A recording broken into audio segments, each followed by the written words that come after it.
Assalamualaikum warahmatullahi wabarakatuh. Bismillah. Bismillah, alhamdulillah, la haula wa la quwata illa billah. Sahabat detak yang dirahmati Allah,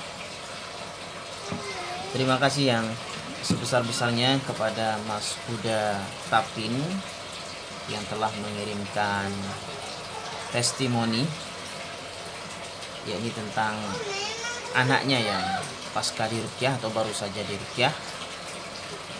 Ini di antara WA-nya, WA beliau.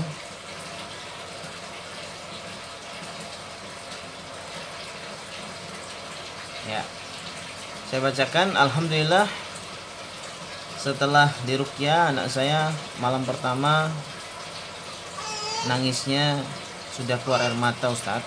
Malam-malam setelahnya sampai sekarang sudah tidak nangis lagi. Alhamdulillah.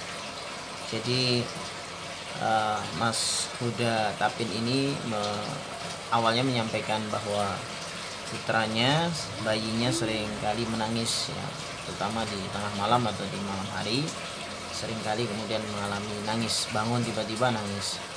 Lalu kemudian dia menyampaikan di sini bahwa nangisnya tanpa keluar air mata, begitu ya.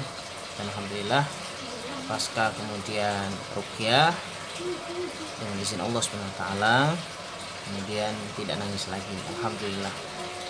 Mudah-mudahan putra dari Mas Huda Tapin ini senantiasa sehat walafiat dalam lindungan Allah SWT dan tidak rewel, tidak nangis-nangis lagi, ya, dan bisa tidur nyenyak, tidur nyaman. Dan barangkali juga kita perlu referensi, ya, dimana bayi itu menangis, ya.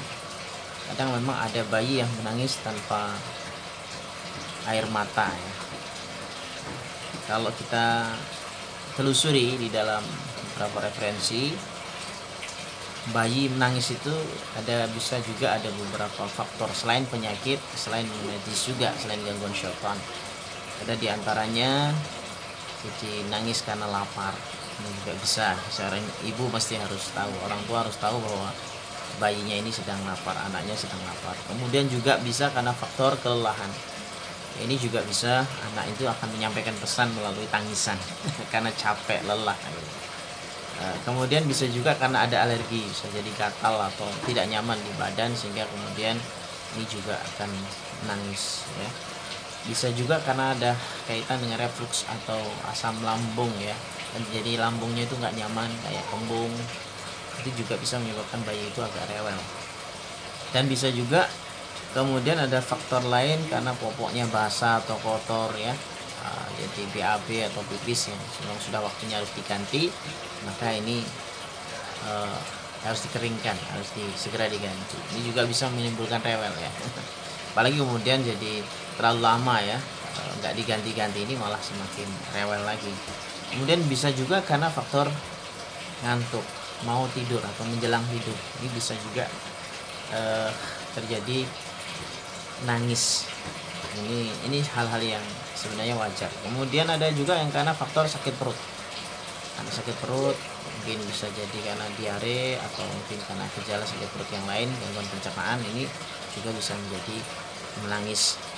Ada juga karena suasana nggak nyaman, bisa karena faktor suhu, kepanasan atau kedinginan, terlalu panas atau terlalu dingin, ini bisa membuat suasana nggak nyaman. Dan atau mungkin juga bisa bising, ya. Bising, ini juga terlalu gaduh suasana di sekitar ini, atau mungkin kendaraan yang mungkin karena rumahnya dekat jalan raya atau jalan utama, ini biasanya anak juga akan merasa terganggu, suasana tidak nyaman.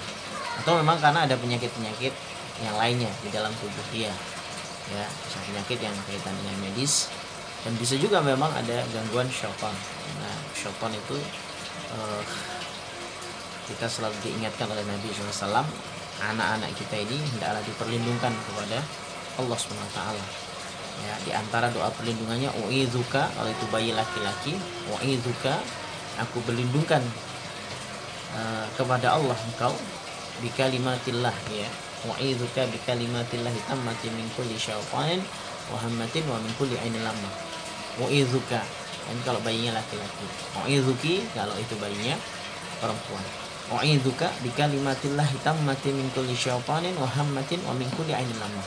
Ini adalah salah satu doa yang diajarkan oleh Nabi SAW agar anak-anak kita terhindarkan dari ain.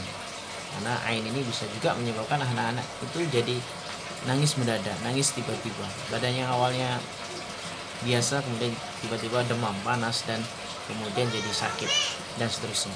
Jadi ini juga termasuk bisa karena faktor non medis, yaitu karena gangguan ain atau gangguan syaitan. Ya, sehingga didoakan seperti itu. Ya, tujukan kepada dia, kepada tubuh si anak ini, u'idzuka bikalimatillahi tammati min kulli syaitanin wa hammatin wa min kulli ainin lamah. Tujukan. Bisa dibaca 3 kali ataupun 7 kali. Mudah-mudahan anak-anak kita semua sehat walafiat dan keluarga kita senantiasa dalam lindungan Allah SWT. Sekali lagi disampaikan syukran jazakallah khair kepada Mas Huda Sabin. Mudah-mudahan anaknya menjadi anak yang soleh dan senantiasa dalam penjagaan Allah SWT beserta keluarga Mas Huda. Demikian, assalamualaikum warahmatullahi wabarakatuh.